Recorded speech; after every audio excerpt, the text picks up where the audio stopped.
Hello everyone. Today I'm going to discuss a very important and a very basic question that is mostly used in any of the DP question you make. This concept would be very crucial for you to kind of understand and tackle that problem.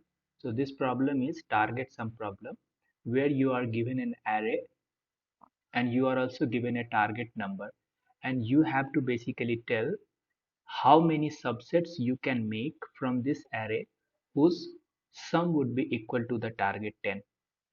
In this case, you see I have an array that is 2, 3, 5, 6, 8, and 10, and the target value is 10. So, to this is a very famous question, and you can get the solution of this question at a lot of places. But the point of this video is to kind of make you understand the different approaches and what is the differences in their approaches.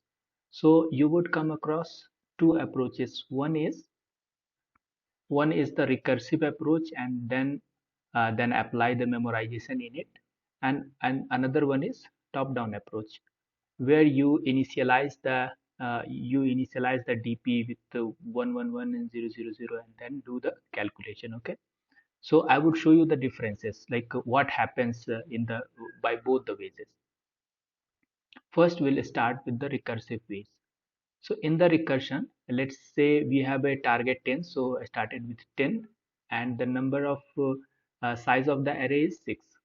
So you see three elements, total 6 elements. So uh, at this point, I would make a decision whether to include this 10 or not. If we include this 10, then my remaining target would be 0 because it is included, and I have another option also. I cannot include it also. So my size has decreased to 5, but the target is still 10.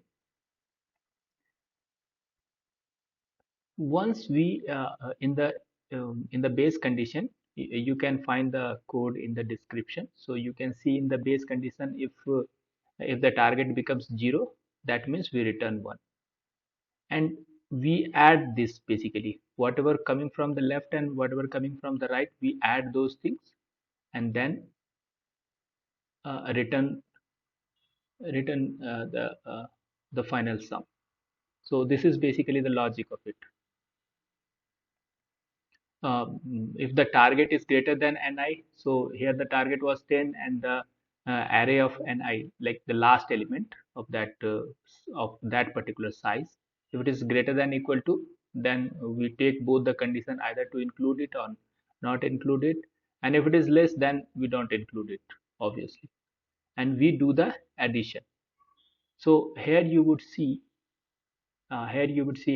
after that, we sent 1 from here with the base condition, then 5 comma 10. So um, again we'll make the again we are at here, so our sizes has decreased to 2 to 8 only. In this, n minus 1 is this one.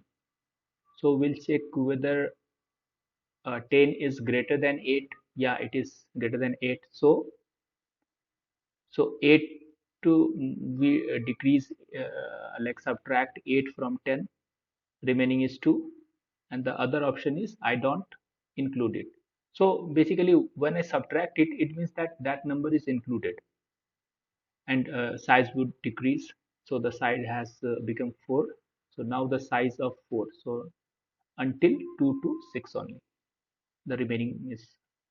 Similarly, we go this way, and then we reach, when you follow the entire thing. So I have made this tree, so you can basically follow this tree. So you see, when we hit the bottom condition, where we have sum is equal to 0, then we send 1, and 1 would be passed from this to this to this, and here, and then here, and here you would see there is other place also 0. Sum becomes 0. Left part is sum, and the right part is the target.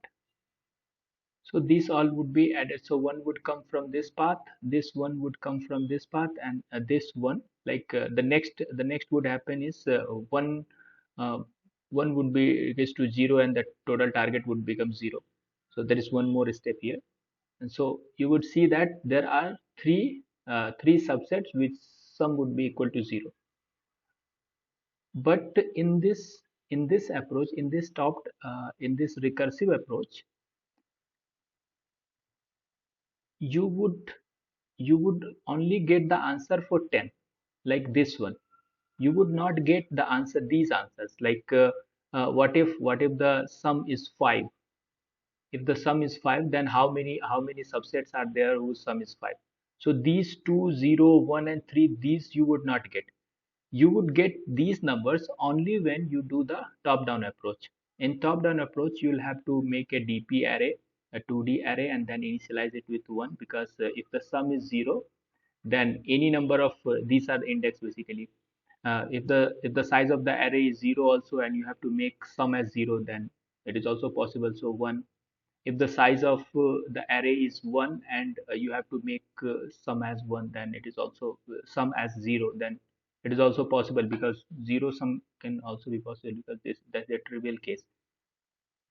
So I haven't so you would see basically, if I at this place, then I take from here, and then see from the condition, you would be able to understand that why these values are taken from here and here. Because if we are 5, let's say, if we take this condition, if we are at 5, so target is 5, then and the index value is 3, so we are at basically 3. So either we can include. So if we take the answer, if we take this case, when the sum is 5, and we are calculating it for 3 comma 5. So we have elements, three elements, and the target we have to make is 5. So so n minus 1 is 5, so 5 minus 5 would be 0. So, and n minus 1 would be 3 minus 1 is 2. So 0,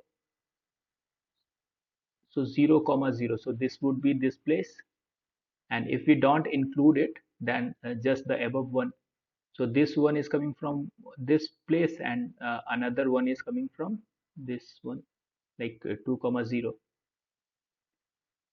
So this is how it is getting calculated. So I have the code as well. So if I have in the code, you would say, so what my point is, like, if I have defined it with both the ways. So in this case, you see, these values are not given, only the final values are given. Only the final target, like whatever the target I wanted, that is only given. But if this is function one, this is function only, and this function is basically the recursive approach. But uh, if I do it with the top down approach, I have written the code for top down as well. So if I do it with the top down, then